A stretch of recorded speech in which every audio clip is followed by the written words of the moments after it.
This is Renelle, and welcome to Quality Hang with Rod Brooks and friends. And here he is now, your host, my main man, Rod Brooks.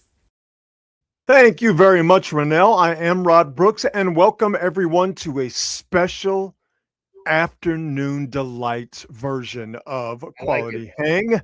As always, even during the daytime, I am joined on this broadcasting adventure by my friend, my partner in crime, the co-host of Quality Hang. He is Marcus Osborne. What up, man? How you doing? What's good, dude? It's raining like crazy outside right now. I don't know if you're seeing that where you are, but it's a little disconcerting to have some time off and just be sitting here while it's raining. I can't do that. I love it though, but now it's starting to feel like Christmas. I don't own any Christmas sweaters, so the closest thing I have to a Christmas sweater is my Budweiser sweater. Why? It's because it's red. It's the only thing I got. But no, man, it's starting to feel like Christmas. I mean, yeah, it's dreary outside, but I mean, it's been dreary here for the last month with all the fog we had. So at least we're getting some beneficial rain. But yeah, man, it's 4:30, so it's basically dark now. So winter is upon us. It has us in its grips. So I'm at the point, because what's today's date? The 19th. I'm at the point now where like I'm full in on Christmas. You know, when you're doing it when I'm seeing Christmas commercials in mid-October, that's a problem. People who go headlong into Christmas on November 1st, I think you're all sociopaths. But now you get to this time, like, yeah, man, it's Christmas. Let's get it.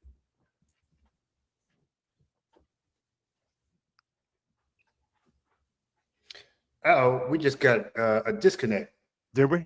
I see you. We're good. We're good. Yeah, all right, we're cool. We had a blip in the force just now. So whatever you keep saying, I'm not here.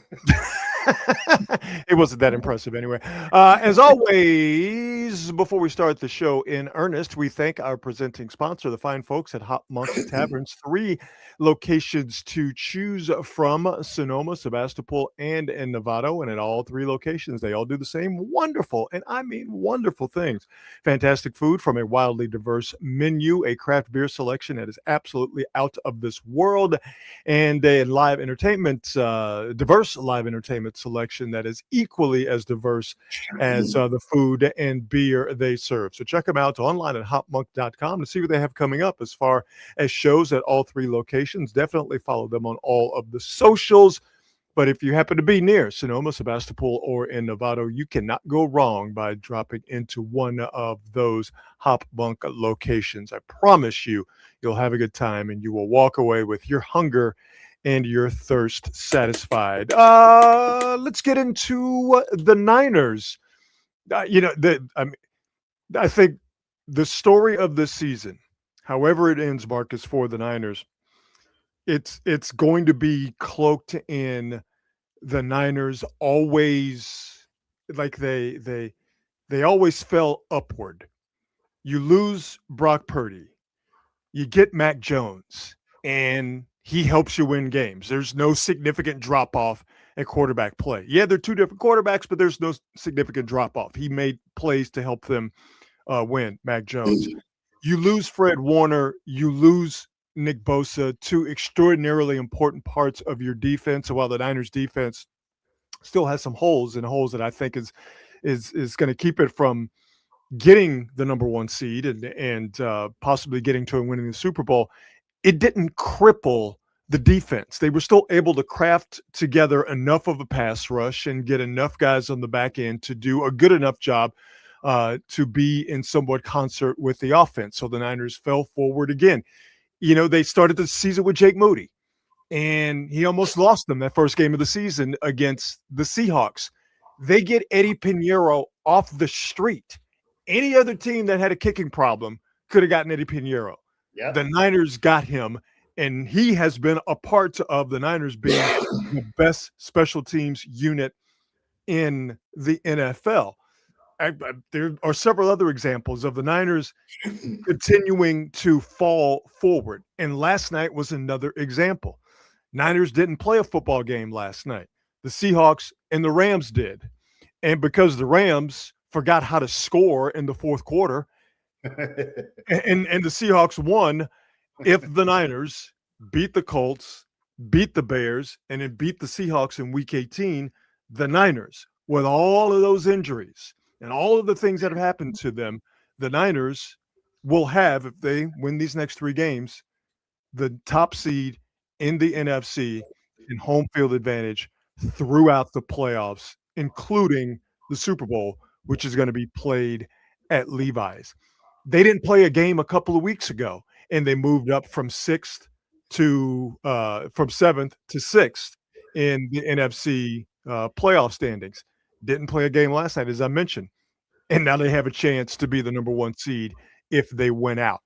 How a team with all of those injuries gets that kind of luck, I don't believe in NFL script writing, but it's crazy how that worked out.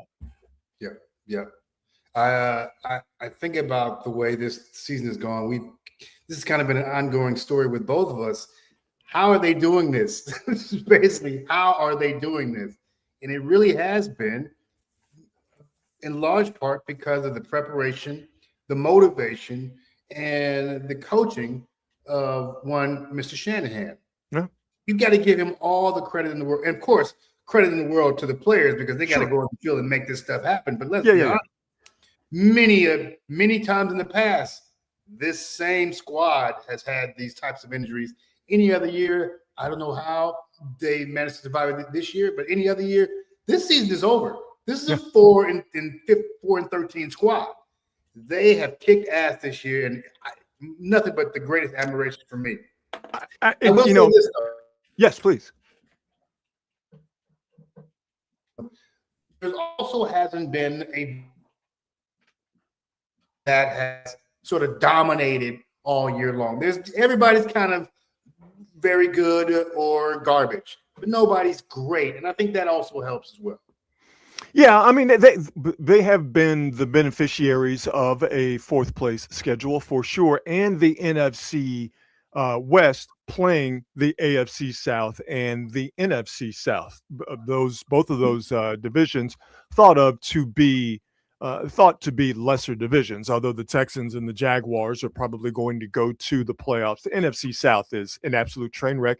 And so for the Niners to benefit from that scheduling, and also playing the Giants, not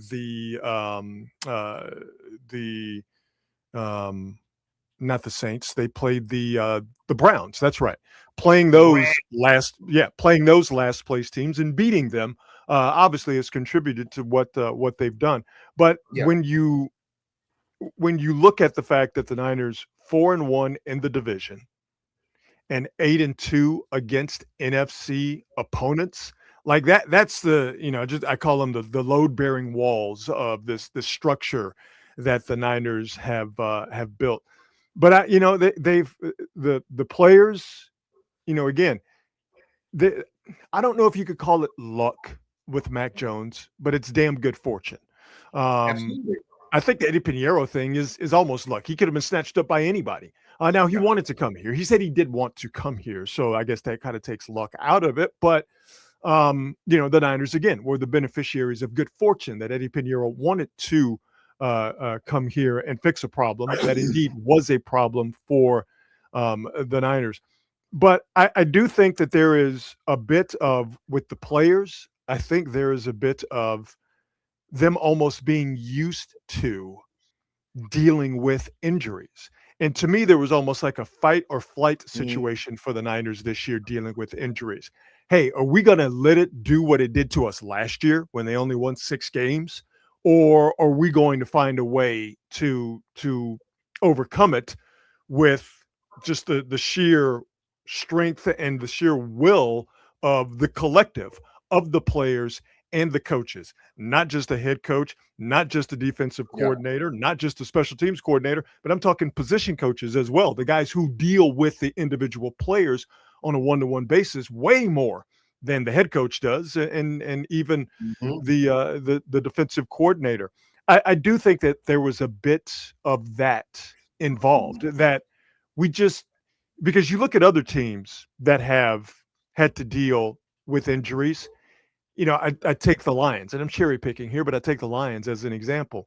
The Lions are a very injured team, and Yeah. they were unable to do anything with that. You look at other teams that have had to deal with injuries. They just succumbed to the amount of injuries and the injuries to key players like the Niners have had.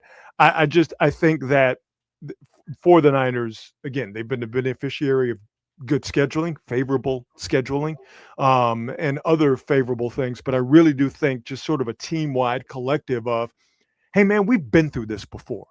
Yep. Are we going to allow it to just completely and totally crater our season? And they haven't. Yep. And I you credit the players for that almost exclusively, or at least I do anyway. Yep. You got to keep your head on straight. You got definitely credit the leadership of the players to keep your head on straight. Like this, we're not going to let this get to us this year. We've been through this, just like you said. We're not letting it get to us this year. If teams going to beat us, they're going to have to beat us.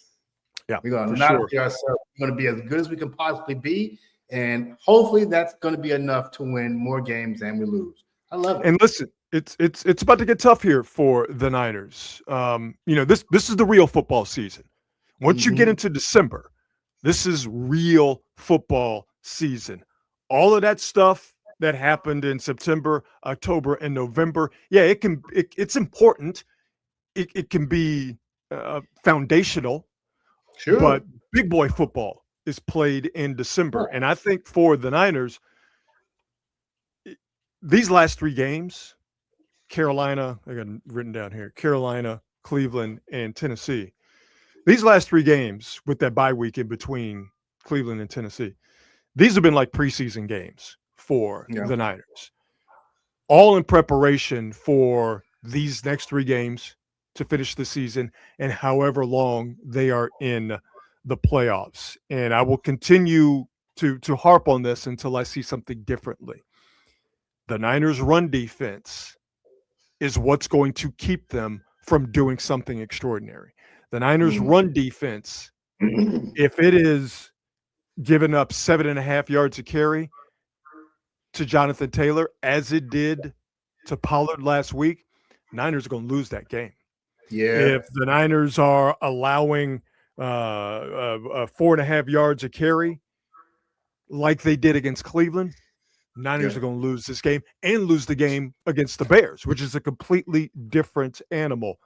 To me, we talk about pass rush, and it's extremely important.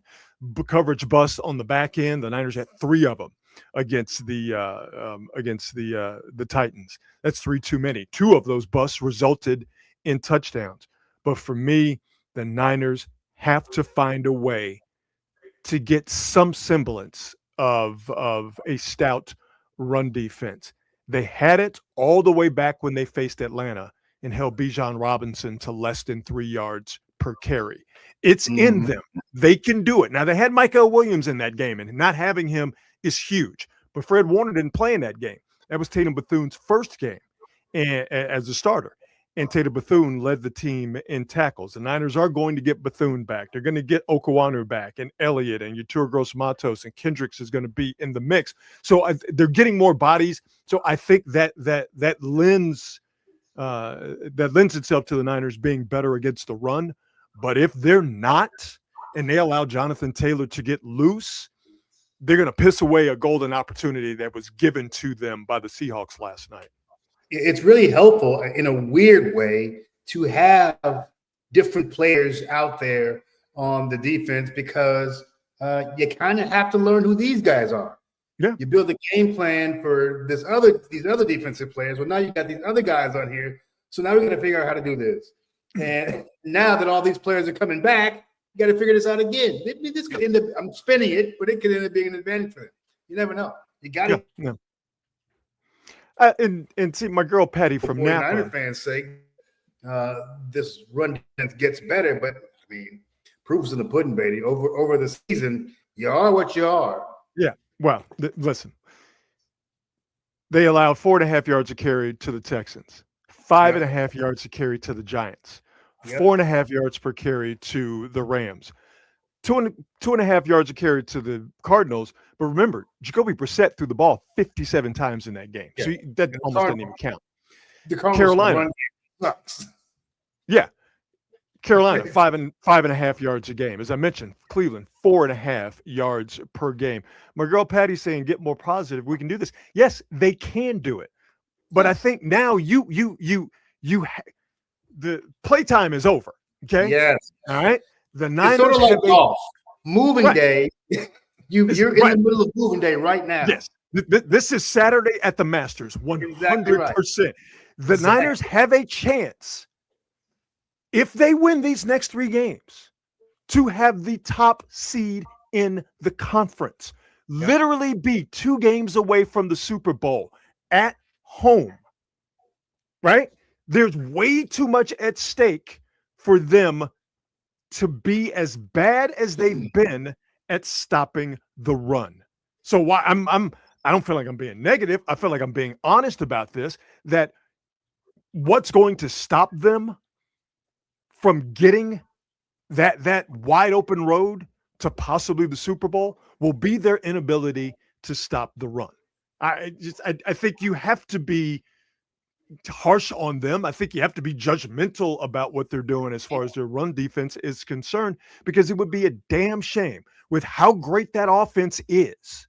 It would be a damn shame if the defense, and specifically the run defense, is what kept the Niners from doing something that was complete. No one in their right mind, when this season started, even when the Niners were healthy, no one in their right mind thought that there was a chance that the Niners could have the number 1 seed throughout the NFC playoffs. Now that they have that opportunity, you can't screw it up by allowing 5.5 yards per carry, which is what they've done too often than not over these last few games. Yeah, I think too often folks get caught up in realistic conversation. And realistically, the 49ers run defense ain't good. It just ain't great. Not as good as it needs to be. No. Yeah, and you can't say that that's not being positive, because actually being positive is being realistic and honest. Because the honesty part is that this team should not be where it is now. Based on the injuries that they've had this year, they should not be where they are, and that's the positive. But this team is never going to get this opportunity again. Right. And when I say this specific opportunity, this team to be 2 games away.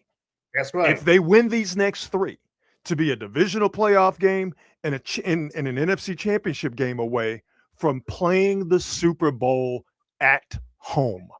This team is never going to get this opportunity. So since you have this opportunity, because of the Niners' resilient play, because of the resilient nature of the team, to get this opportunity because of their play and the Rams' inability to score in the fourth quarter, you got to be, you got to self-examine, and you have to be critical of yourself. Now, again, I do think the Niners have the capability of being a better run defense to help out the rest of the defense and to be a partner to the offense. I think it would be negative if I said they got no chance. No, they have a chance because of the bodies they have coming back, and I think they understand the gravity of this situation. But I need to see it first, and I have seen it against Atlanta. So if you could do it against Atlanta, you could do it next Monday against the Colts in Indianapolis. Yeah, it's time to play full games. It's time to play complete games, because that's the big only boy way football, baby. That's it. It's the only way you're going to get this thing pulled off. You're running up against big boys now. And then when you get into the playoffs, obviously the competition is going to be stiff every week.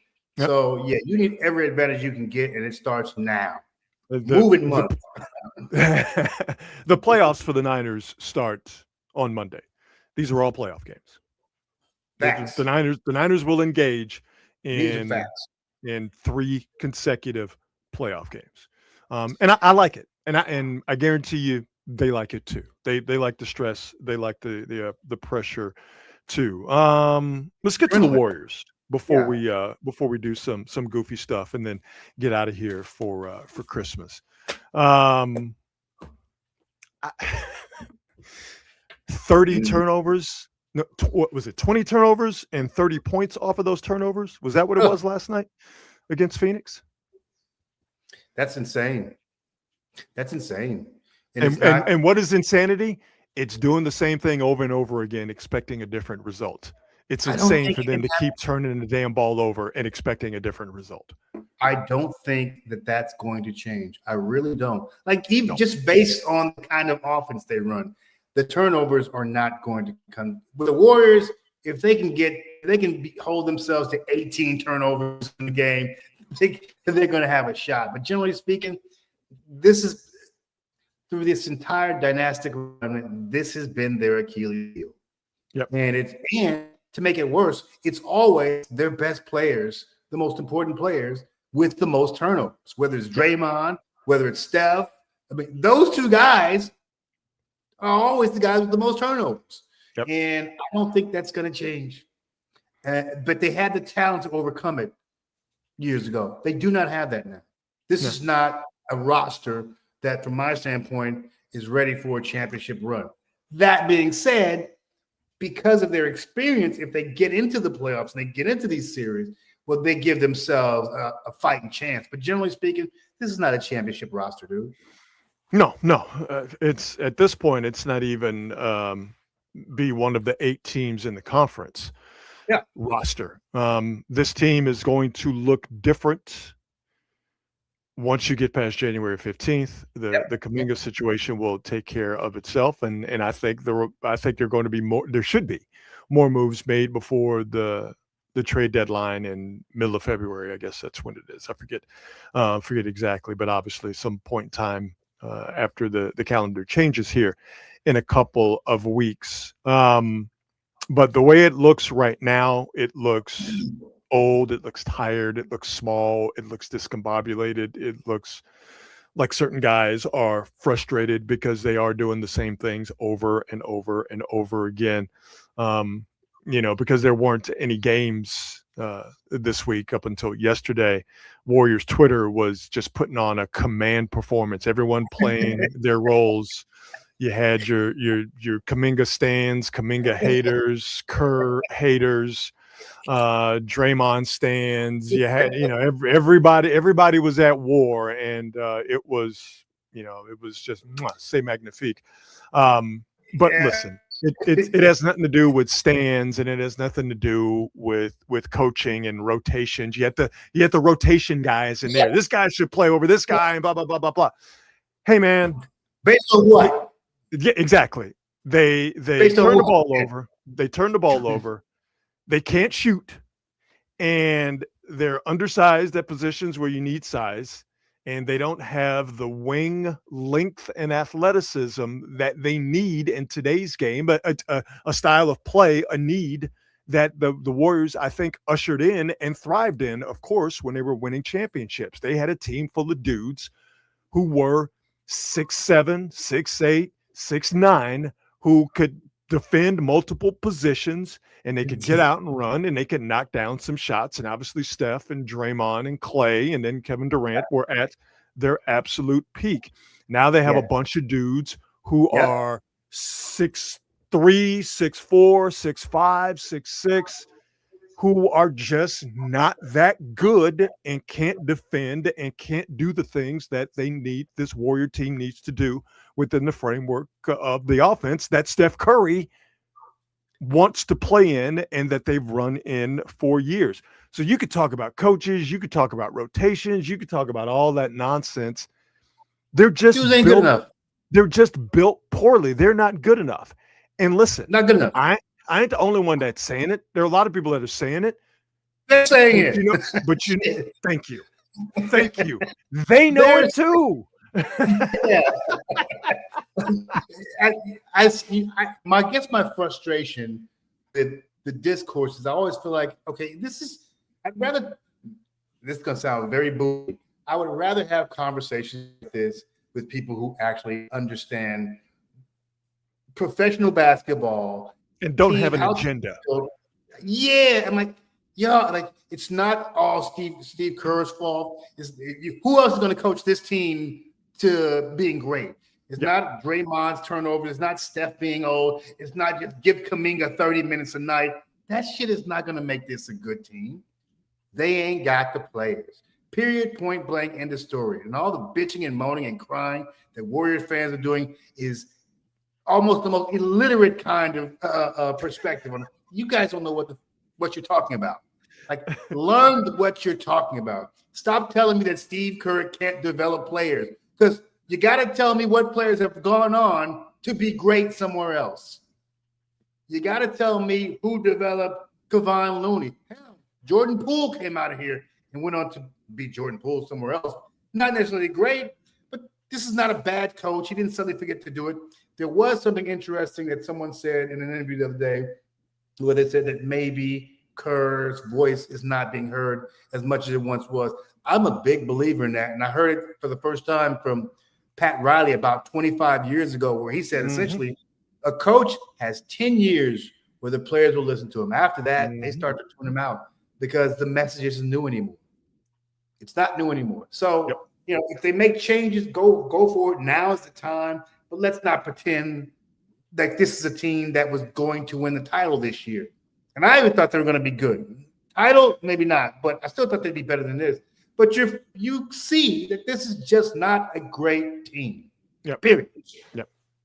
Yeah. Period. End of story. And you just you have so many people out there who, like I said, have agendas, and I don't think all of those agendas line up to, hey, I'm a fan and I just want to see the team win. I think that there are self-serving agendas out there that color a lot of the discourse on the Warriors. There are people who could see that the end is near, and that's going to have a direct result on the content they produce. Let's put it that way. There are people out there who see that the golden goose is looking a little peaked, and they know it's coming, and so they're lashing out, and somebody's got to take the blame.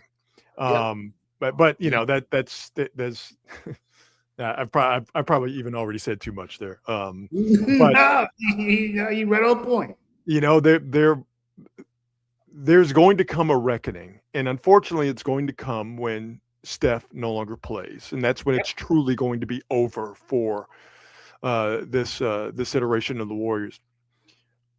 But there's going to come a reckoning when Steph is done, and there are going to be people that you will never hear from again when it comes to the subject of Golden State Warriors basketball, because they were just there for Steph Curry.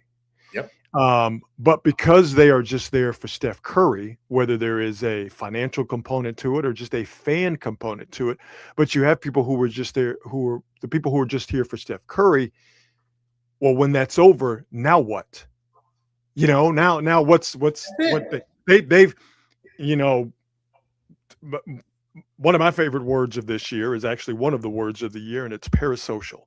And the parasocial relationship that a lot of people have with Steph Curry has completely and totally warped how they discuss the Golden State Warriors. Because if their whole thing is Curry centric, then every ounce of discussion about the Warriors is going to be viewed through a Curry-centric lens. You dig what I'm saying?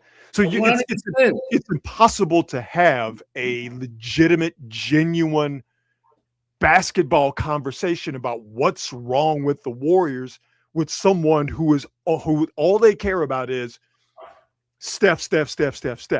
And they will say the dumbest shit like, well, you got to get him on the ball more. He's got to have the ball more. Or he's got to be running with this guy. He's got to be running with that guy. Or maybe they should do, when Allen Iverson went to that Sixers team to the finals, just let him shoot and everybody rebound. Like no, it doesn't work that way, And then you have people like yourself. You're from here, born and raised here, so you Warrior fan way back in the day. You remember the bad old days. People who look at it and go, "Yeah, right now it's not optimal. It's not ideal. It's not fun to watch. It is definitely frustrating, and there are people to blame." But these sort of everything's finite. Yes, everything has a shelf life. Yes. And this is coming to an end. And yeah, it could be better. And maybe in some instances, there should be a certain demand that it be better. But, everything runs its course. They're not operating under the Bill Walsh plan of let's get rid of players before they get to their worst point. If that was the case, if the Warriors were really concerned about rebuilding and all this stuff, they would have traded Steph Curry probably a year or two ago. They would have traded Draymond Green probably 2 or 3 years ago. They would have let Klay Thompson walk 2 or 3 years ago, or maybe even cut him. Like, you have to be – the reason that the OKC Thunder is in the position that they are in now, obviously Sam Presti is amazing, but they had some shitty years, and they had to get a bunch of nice draft picks. That's how the Warriors built their dynasty. A bunch of shitty years so you can get some decent draft picks. And the reason that these young guys, quote unquote, haven't developed is because the Warriors really haven't had great draft positioning. And the one time that they did, James Wiseman turned out to be a bust. Yeah. No, they've smoked the draft picks. That's a legitimate talking point and a legitimate reason to be frustrated or out and out angry with the Warriors. But it's like I said, it's hard to have a legitimate basketball discussion with a lot of people if they're just completely and totally hyper focused on Steph. It's it's just the discourse is cooked. Let's put it that way. There's this idea that there's a simple fix to everything. Well, if it was as easy as everybody says it is, every team would be doing it.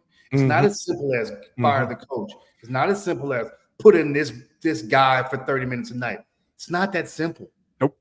I feel like we've reached dumb people status as Warriors fans here because we've become the fans I've hated all my life. Those one simple thing, and suddenly we're going to be great. No. No.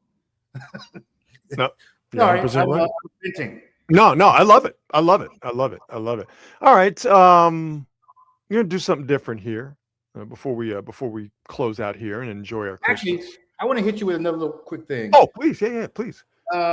Because the last couple of weeks, there's been a lot of talk about Roger Craig's former San Francisco 49er going into the Hall of Fame. Yeah. I hope he gets there. He's great enough to get there. But you know what it made me do?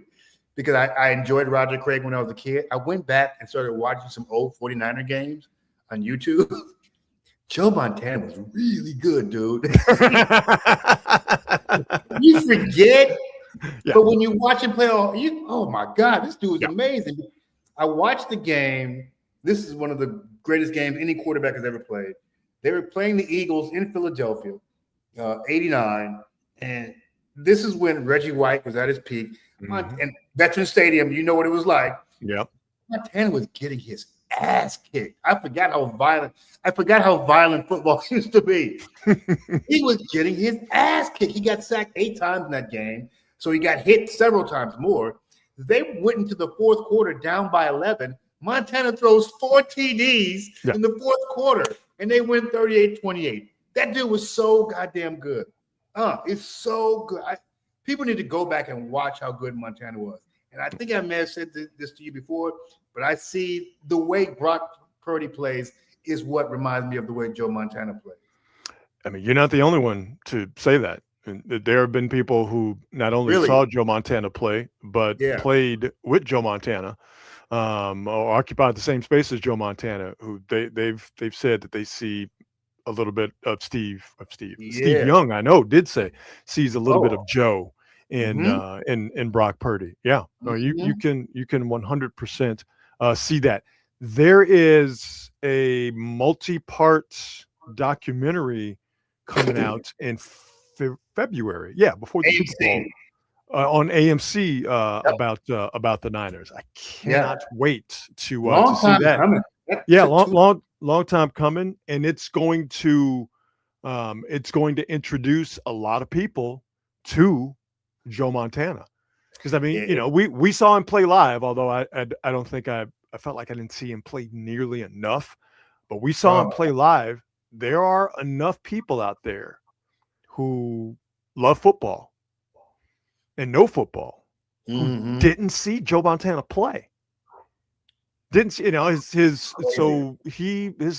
the Chiefs beat the Oilers in the playoffs. Was it 90? I think 94? 93, I Three? think it was. Yeah, because it was after the Buffalo debacle, and that was in 92. So it was in 93. So Joe Montana's Mm. career was basically over by 1994. Yeah, he was. Yep. That's 30 years ago. Yeah. It's just there are enough full-grown football-loving adults who didn't see Joe Montana play. They saw Tom Brady. Generation of football. Yeah. A couple generations. So Yeah. there are going to be a lot of people who are going to be introduced to Joe Montana and why he was, before Tom Brady showed up and did what he did, why Joe Montana was widely considered, without question, Yes. considered to be the greatest quarterback of all time. It was Johnny Unitas. Then it went to nobody questioned it. Then it went to Joe. Nobody questioned it. I would still take Montana over Brady at this point. And I only say that because Montana was far more mobile than Brady. Yeah. And so he had a different dimension than Brady. Think of if Tom Brady could run, you'd have an unstoppable player. Yeah. There was a documentary on Joe Montana. I think it was on Peacock. Yeah, it was really good. I knew that Joe Montana was an athlete. I didn't know that Joe was a hooper. I didn't know that Joe was that. Like, Joe was banging on people. Joe was yamming on people. I was like, whoa, okay, my bad. Yeah. Well, it's funny because when you watch, like, I probably watched 4 games now, and I remember him being an agile quarterback, but you forget really how agile he was. I mean, he had this jump pass that he would do. He would pull this thing out all the time. It was an amazing. His accuracy was also insane. Yeah. And I think that at the time he was playing, like, he had 70% accuracy one year. Like, oh yeah, this dude really was fucking great. He was that good. He was that dude, and glad we got a chance to see him. Obviously, glad we get a chance to see Tom Brady too, because that gives you some perspective to know that ultimately, George, you judged by winning, and both of those guys did. Brady won more, but 2 completely different quarterbacks. But to watch them both, and then Tom Brady sees Joe Montana. Matter of fact, I think Tom Brady's narrating the documentary, that's multi-part documentary that's going to be on AMC. He's a big Montana guy. Oh yeah. He's a big Niner fan. Big Niner fan growing up in San Mateo. That reminds me, since you were reminded of something, I'm completely grabbing the wheel and going in a different direction. Oh, good. You saw the Diddy doc. Oh, just go. Just what? Wow, dude. So just go. So here's the thing about this documentary. You can tell it was made by somebody who was really trying to bury this cat. Bury him. And that person, of course, being 50 Cent. 50 Cent. So it's so, you don't know what to believe. And so I kind of had to find like, nah, that shit didn't happen. Because I also had some memory to myself, like, that didn't happen. So that bugged me. Like, I don't like these hit pieces, because that's basically what it was on Diddy. And it really had to be bad at some point for me to go, damn, am I feeling sorry for Diddy? Like, what? But I just want the shit to be true. I want it to be right. So when we shit on this cat, I shit on him for the right reason. That being said, dude, like they said, he put GHB in water, in the baby oil. They were saying he put the GHB in baby oil. Well, of course, I don't even think that's possible. I don't even think that can have an effect on anybody. But just stuff like that.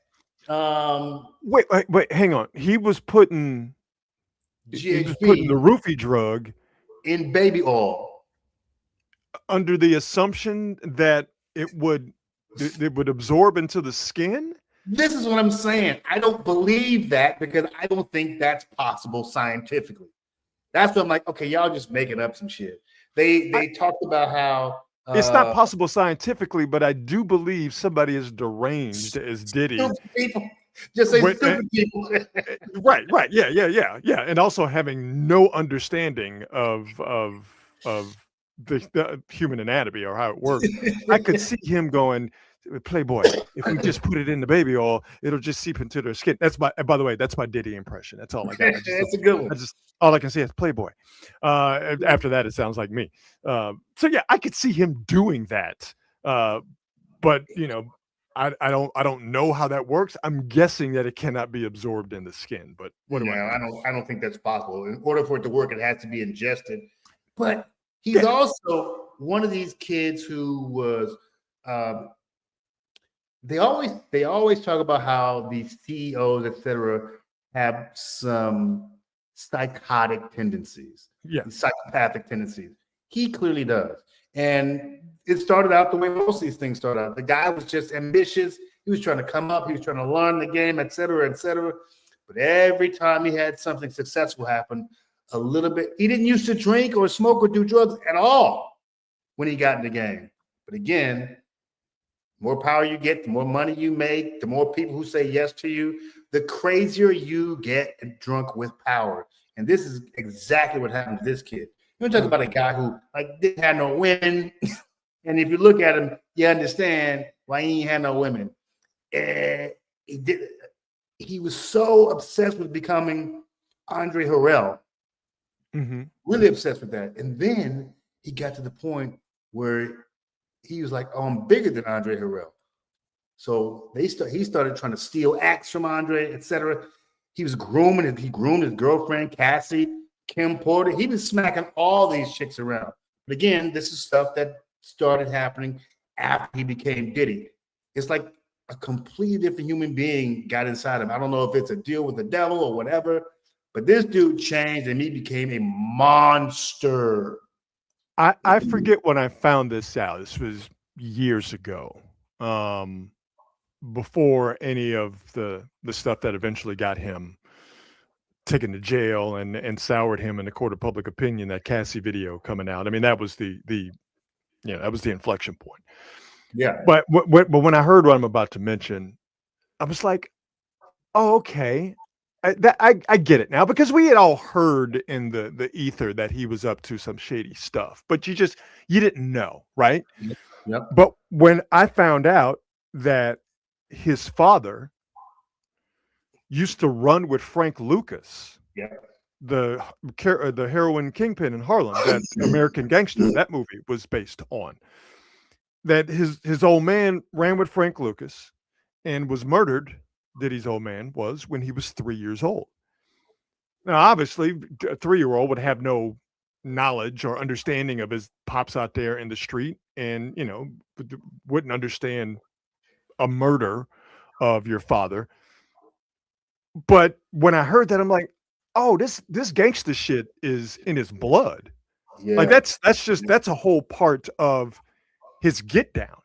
And knowing that, just having a baseline understanding of where he came from, the environment, the chaos that he came from, being the son of a gangster that was murdered at 3, all of it started to make more sense. Yeah. And so now, armed with that knowledge of his upbringing, and obviously hindsight giving us perfect vision, you're just like, yeah, that tracks.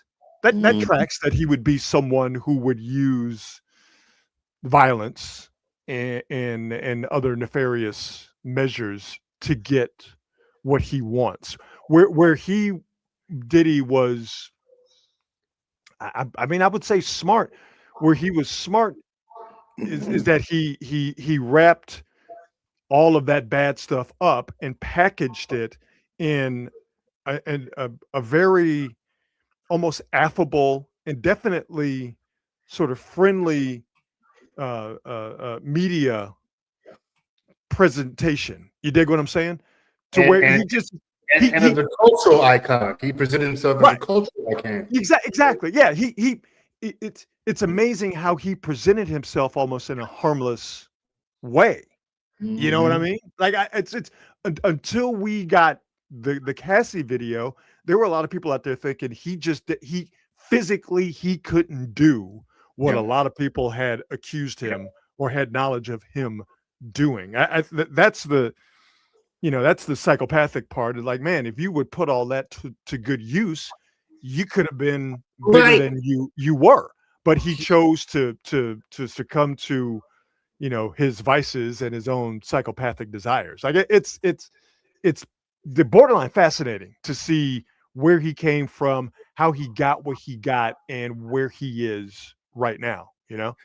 But it almost had that OJ feeling where Yeah, OJ yeah. says, I'm not black, I'm OJ. Well, that almost the opposite thing with Diddy, where he was always talking about black this, black that. But the insiders say he didn't spend much time around black folks. And there's one scene that interested me, and I'm like, I can't say that it was like edited funny. This is the scene it was, because stupid him, he had the cameras following him during the trial, because he thought he was going to get off. and so Off of the charge, not well. Anyway. So once this happened, he decides suddenly I need to be amongst the people.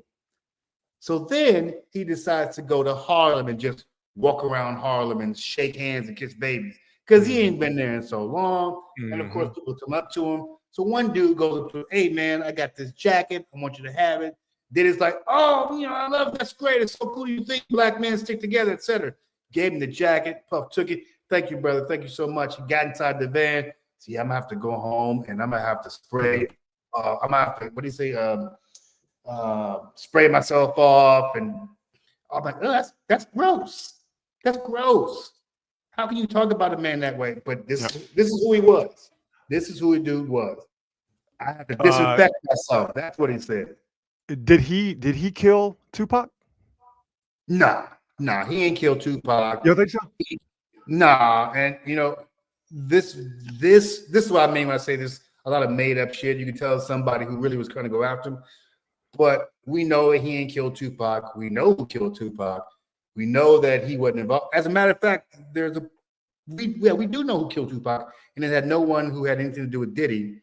But also, Toure had a long account of this, and I think they also insinuated that he killed Biggie too in this documentary. Insinuated he killed Tupac and Biggie. Diddy had nothing to do with either one of those. However, according to Toure, who is a very established and a very well-respected journalist, his research leads him to believe that Suge Knight was the person who killed Biggie, or who had Biggie killed, not Pac. Yeah. And the whole Pac being killed had something to do with something else altogether that Pac got himself in at the casino in that fight and all that stuff. So but this documentary does try to make it look like Diddy had something to do with both of them being killed. Like, nah. And they said that there's a thing where they tried, after Biggie's death, they had the giant public funeral in New York. And, remember he did the song with Sting on MTV and all that stuff. There was a rumor that Rolling Stone wanted to put Biggie on the cover. And Diddy said, no, I got an album coming out, put me on the cover. Now, that's what is said in the documentary. But again, Toure comes out and said, that's some bullshit. Rolling Stone never put rappers on the cover. And he worked at Rolling Stone. He said, Rolling Stone never put rappers on the cover. And my understanding of that situation was they weren't going to put any rappers on. Diddy just happened to get on there because of the stuff with Biggie. And then when to talk about the story. But even then, the editors had to be convinced to even do a cover story about a hip-hop artist. So Toure was like, nah, that didn't happen. It didn't happen. So there's things in there where you have to question. That's all. Interesting. Last show before Christmas, and I want to do something here that I think is very important this holiday season, and talk about something that happens around this time of year, and we need to get into it. because it is Christmas and it's the time to come together. And I think we all need to come together. And we don't have to come together to agree, but I think we need to come together and stop something. And we need to stop this whole thing about Die Hard being a Christmas movie because it's not a Christmas movie. You Okay? stop what you're saying. It's Rod not Brooks. a Christmas Of course movie. it is. Die This Hard is a great Die movie. Hard. No. It's not a Christmas movie. It's a movie that happens to take place on Christmas Eve and have a couple of Christmas themed moments. Ho, ho, ho. I have a machine gun now. Thank you. That's all you need. That's no, you need more That's all than you that to make it a Christmas movie. That's it. No. They had You Run could- DMC playing in the background. Christmas time in Hollis. A Christmas soundtrack. song does not make a movie a Christmas movie. If Die Hard doesn't happen on Christmas Eve, it's not Die Hard. So you're referring to the Christmas party, am I correct? Yes. Okay. Had to happen. Okay. If it's a retirement party, does that change the movie? Only if he's not retiring on Christmas. No. If it's instead of the Christmas party being where all of the employees are, so the terrorists can come in and hold them hostage before they try to take them up to the roof of the Nakatomi Plaza and blow it up. If that's a retirement party, okay, does that change the movie in any way, shape, or form? Do you have to have the party? I'm not saying the party's not important. You have to have the party, the gathering, to where all of the hostages are in one place for the terrorists. The party is central to Die Hard. Right. But does it have to be a Christmas party? The answer to that question is no. It could be a retirement party. It could be a Valentine's Day party. It could be a St. Patrick's Day party. It could just be a party for party's sake. Right. It being a Christmas party does not make Die Hard a Christmas movie. Stop it. But since it is a Christmas party and it's happening on Christmas Eve at the holidays, everybody's wearing their costumes, Santa references. My man, the limo driver, I forgot his name. He's out there rocking Christmas music. Christmas movie. Come on, man. Come on, quit playing. No. The limo driver is only there so he can use He's the limo. wearing a Christmas sweater. Oh my God. That doesn't make it okay. All right. Fine. Okay. Since you're stuck on there's a couple of Christmas centric themes in the movie that makes it a Christmas movie, I'll ask you this. Yeah. Is Trading Places a Christmas movie? Of course it is. Oh my God. How? It's a Christmas movie. It happens at Christmas. It's literally happening at Christmas. It takes place over the course of several weeks. There Of the happens to holiday be one season, and it's Christmas time.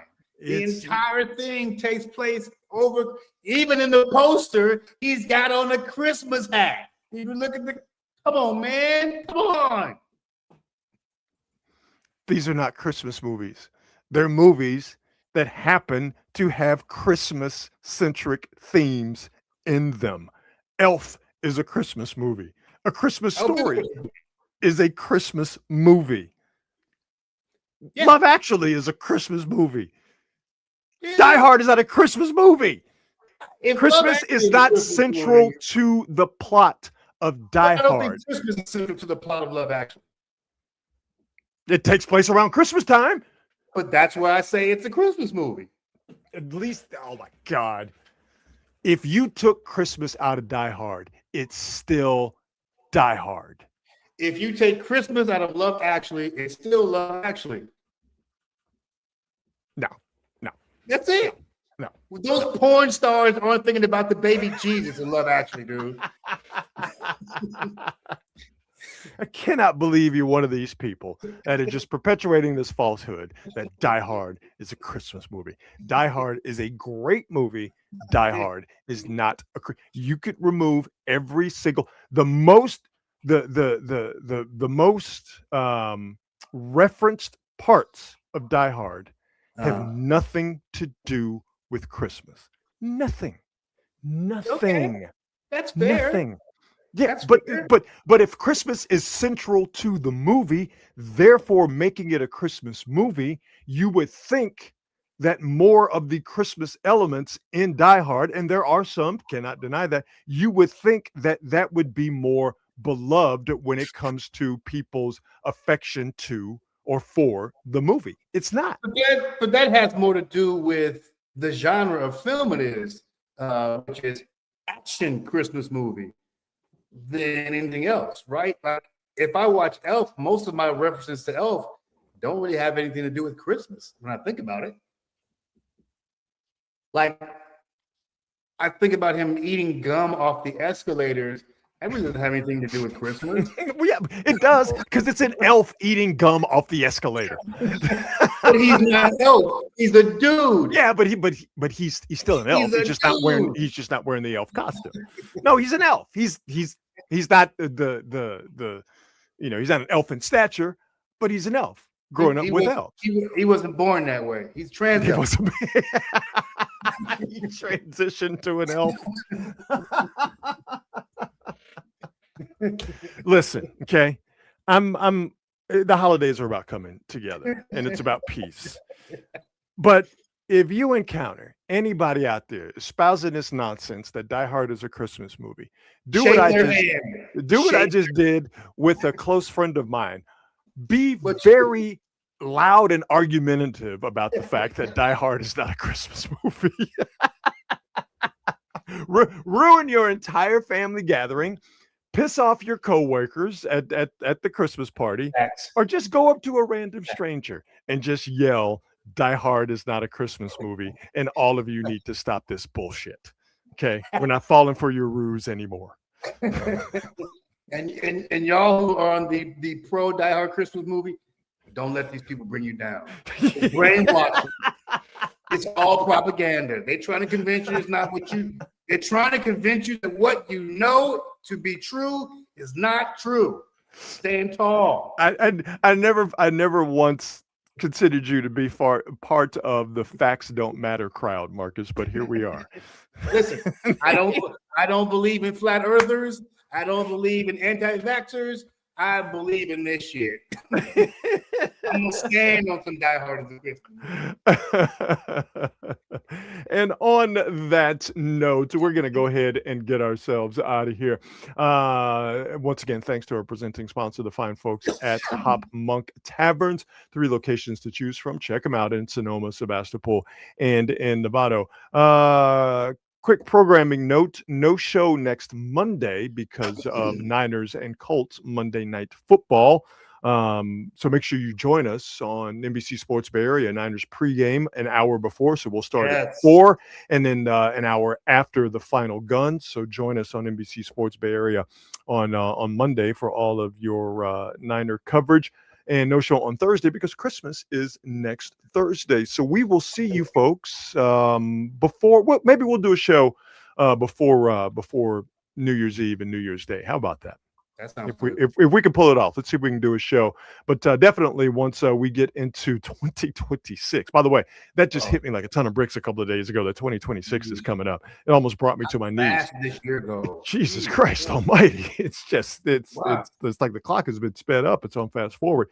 But if we don't do something before January 1st, we will definitely be back in full force and back at our somewhat regular schedule of doing shows on Monday and Thursday. So since we will not talk to or see any of you folks, or you won't see us, I should say, before Christmas, Merry Christmas, Happy Kwanzaa, Happy Hanukkah, which is going on right now.